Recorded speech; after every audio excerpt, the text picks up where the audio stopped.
السلام عليكم، مرحبا بكم في قناة فرح شانل. في هذا الفيديو غادي نحضروا سلطة سهلة وسريعة للمناسبات.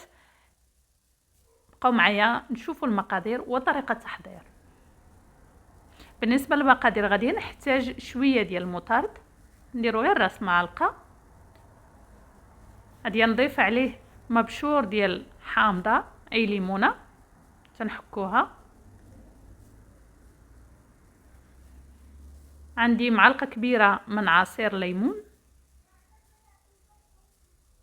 وندير شوية ديال الملح. عندي هنايا نص معلقة كبيرة من العسل. غادي نحتاج زيت الزيتون تقريبا نص كاس على حساب الكميه اللي غادي نديرو ديال السلطه. هذه كنوجدوا الصلصه هنايا، كنخلطوا مزيان هاد المكونات مع بعضياتهم حتى يرجعوا ليا على شكل الصلصه ونقدروا نصفيوها على هاد الشكل كتولي.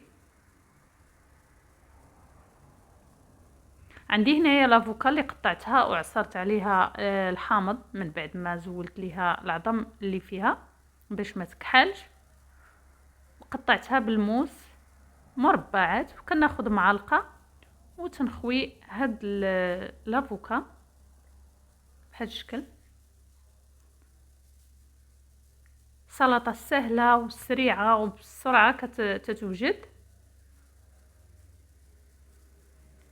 غادي نحتاج هنايا القمرون، هنايا هاد القنبوني اللي كيكونوا كبار. طريقه الطهي ديالهم راه عندي في القناه، ترجعوا للقناه ديروا طريقه طهي القمرون وغادي نتلقاوها. سلقته، من بعد ما سلقته انا هنا قطعته على شكل مربعات طريفات صغار.